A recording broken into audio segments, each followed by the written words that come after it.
Good evening and welcome to Poland Daily News. I'm Nicholas Richardson. Massive bombardment of Beirut in southern Lebanon. The targets, according to Israel, were locations funding Hezbollah. The missiles fell dangerously close to Beirut airport, the only one in all of Lebanon. It is the route by which humanitarian aid arrives. Further escalation of the situation in the Middle East is expected in the coming days.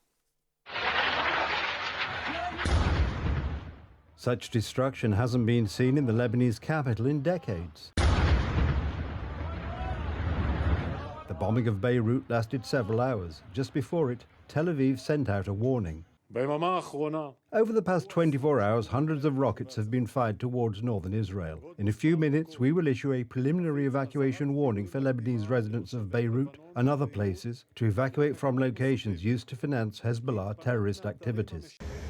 According to Israel, Hezbollah's financing was to be carried out with the Finance and Credit Association fully dependent on the militants, which use money transfers from Iran, among other sources.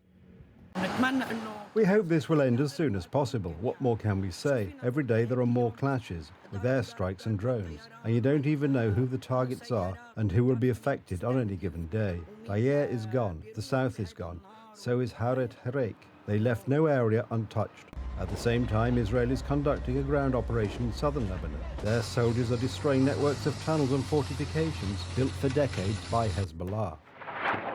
The Middle East is also anxiously awaiting Israel's announced retaliatory strike against Iran. This was already expected to be approved by the Israeli High Command. Iran warns of its potentially disastrous consequences. Our response will be similar to the attack that will be launched against us. We will not hesitate in this regard, and of course, we will not be hasty either, but our response will be completely similar to an attack by Israel.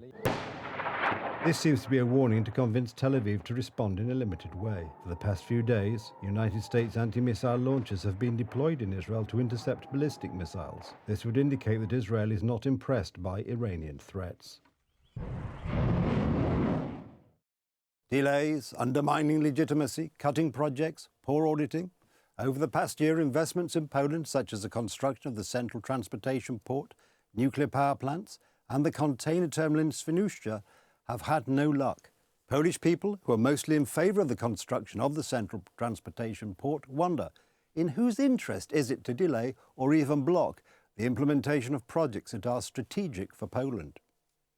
The government wants to create a national park in the lower Oder Valley. The opposition warns that such changes will preclude further work on the river's decongestion and block shipping.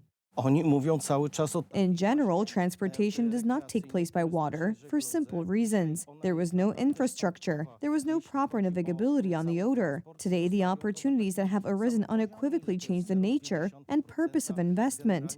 But this purpose will absolutely be blocked by the national park.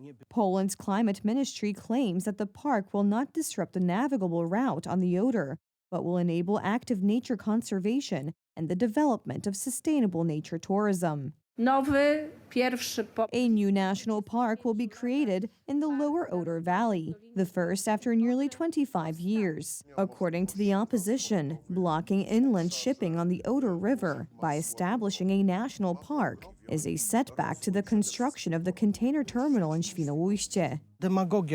This is demagoguery that is oozing and will continue to ooze the whole time, because it works to the detriment of the development of this waterway, the road to the container terminal in general, and it absolutely helps the competing side, that is, the German side, so that these containers do not flow there. Politicians of the current ruling coalition from the beginning have undermined the legitimacy of the construction of the central transportation port.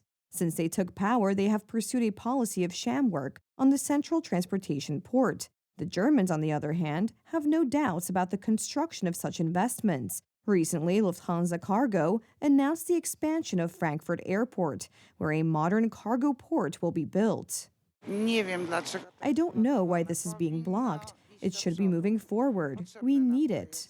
The vision of building the central transportation port unites Polish people across divisions. The civic bill supporting the construction of the central transportation port was supported by more than 200,000 Poles, which is more than 2 times the number required to submit such a bill to the Sejm. It is a project supported much more broadly. This support crosses the boundary of party electorates. The same is true for the development of nuclear power.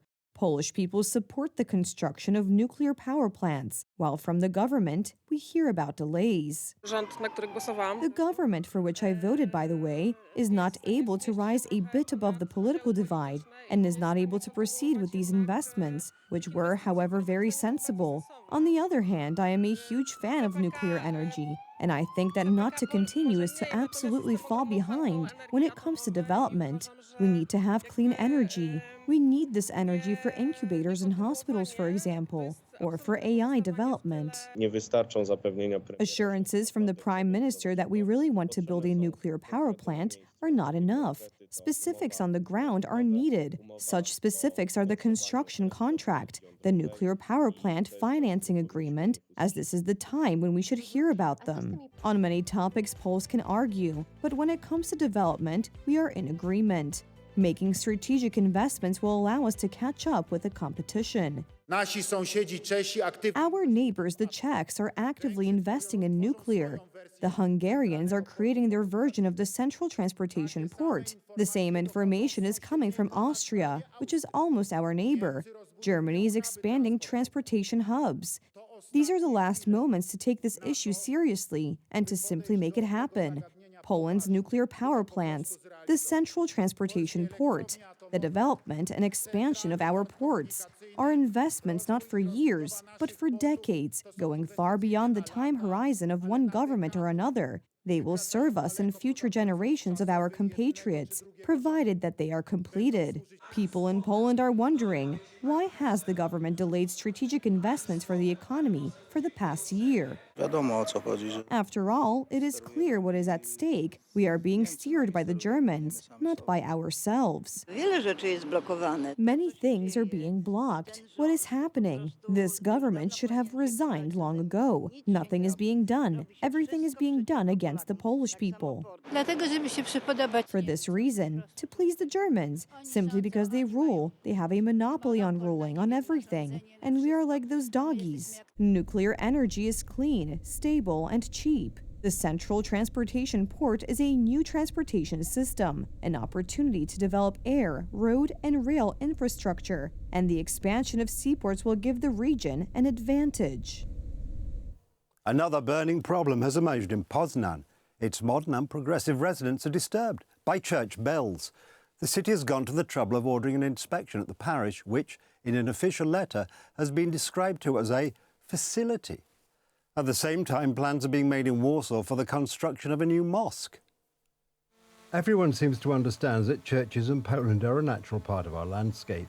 However, the city of Poznan has its doubts and, at the request of local residents, has carried out a survey on the volume of church bells. On the 21st of October at 12 a.m, a visual inspection will be carried out in the above-mentioned place. I do not know what kind of inspection it will be, regarding the noise pollution caused by the operation of the plant in question.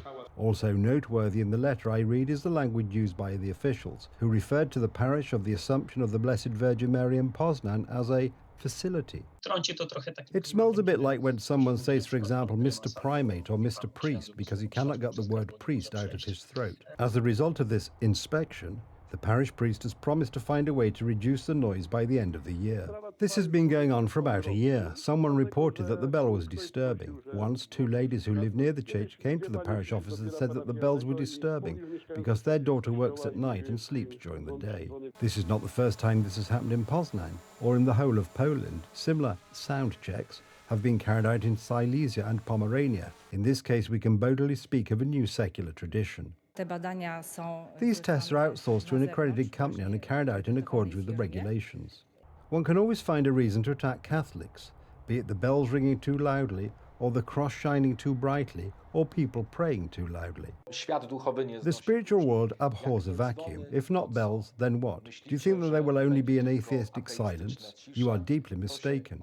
And here we should remember the plans to build another mosque in Warsaw, right in the city centre. The mayor of that district, Alexander Ferenc, assures us that this project does not have his approval. We will wait and see. Our journalist asked Warsaw residents about the plans today. It turns out that if the temple is not Catholic, there is no problem. What are they building? A mosque? A mosque, yes, a prayer hall. Be that as it may, I don't care. I'm in favour. Doesn't it bother you? Not at all. Personally, I don't mind. Neither do I. It's a religion like any other. We have it, let them have it. Even the fact that the authorities of this foundation are linked to the Islamic State doesn't bother you. Everybody is connected to somebody. It seems that a mosque where the Muslims call to prayer 5 times a day is cool and progressive. But church bells are a noisy relic of the past.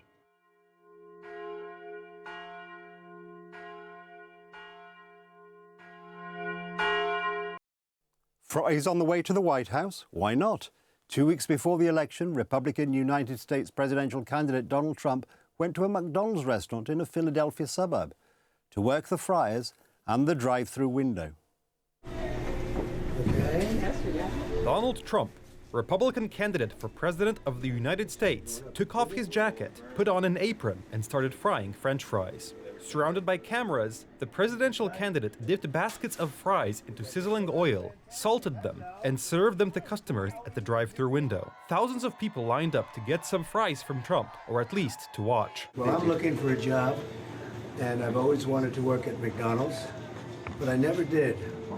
I'm running against somebody that said she did, but it turned out to be a totally phony story. So if you don't mind, I want to work the French fry counter. Trump's unusual visit to McDonald's was a response to the words of Kamala Harris, who claimed that she knew what hard work was because she had worked at the fast food chain in her youth. It was her way of appearing relatable to the poor sections of the electorate. Donald Trump's campaign staff decided to investigate these claims, but it turned out that no one could confirm them.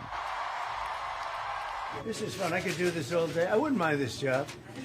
I like this job. I think I might come back and do it again. Thank you. That same weekend, Trump's rival Kamala Harris was campaigning in Georgia, a key swing state. She visited 2 African-American churches. The visit coincided with her 60th birthday.